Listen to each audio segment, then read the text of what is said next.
Alors les prises de vue, ou plutôt les angles de vue les plus utilisés sont verticales ou horizontales. Sauf que là, pour changer, j'ai choisi diagonale, histoire de vous faire travailler les cervicales ou éventuellement vos petites mains de tablette ou de smartphone ou pour l'écran, l'inclinaison pouvant se faire aisément de manière à retrouver l'image telle qu'elle a été conçue. Mais vous pouvez aussi la laisser comme ça.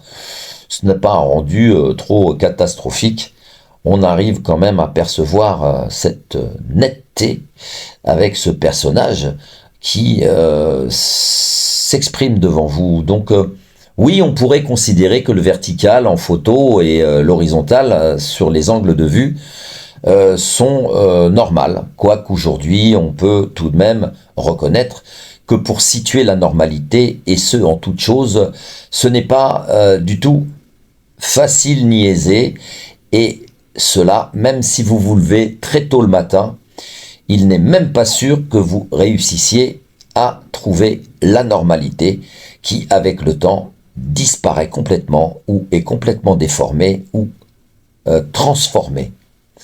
C'est le moins que je puisse dire. Mais nous avons encore en mémoire, évidemment, et heureusement, de manière à ne pas paniquer, en connaissance et en reconnaissance, ce fameux pouvoir d'adaptation. Et c'est sur ce pouvoir d'adaptation que je repose cette vidéo aujourd'hui.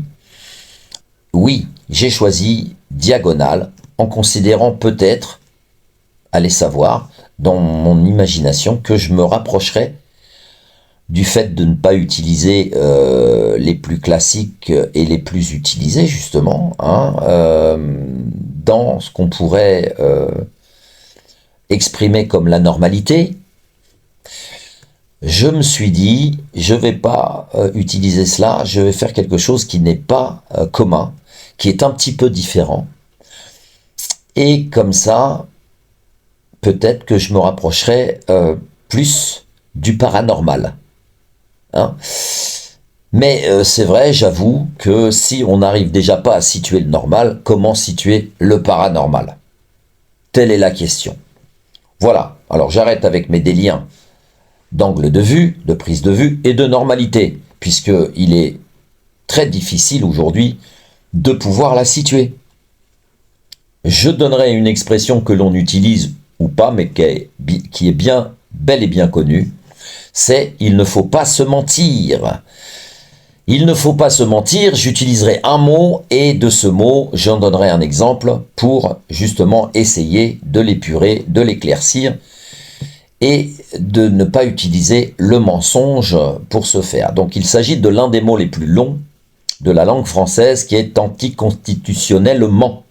Voilà, c'est les choix, c'est les projets et les instructions qui sont données par le gouvernement et les décideurs politiques depuis un certain nombre d'années en France. Donc, anticonstitutionnellement, en effet, quelques projets, quelques lois, quelques instructions qui dépassent tout entendement et toute légalité.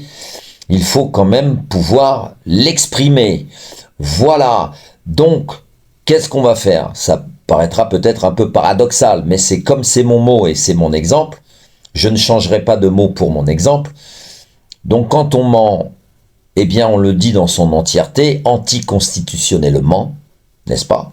Et là, vous êtes à la hauteur de la trempe politique depuis un certain nombre d'années, plusieurs décennies, certes, je le conçois. Et bien, si on veut ne pas mentir, on dit anticonstitutionnel, tout simplement. Mais voilà, c'est quelque chose qui est important à dire aujourd'hui, c'est qu'on peut très bien ne pas mentir tout en exprimant la même chose.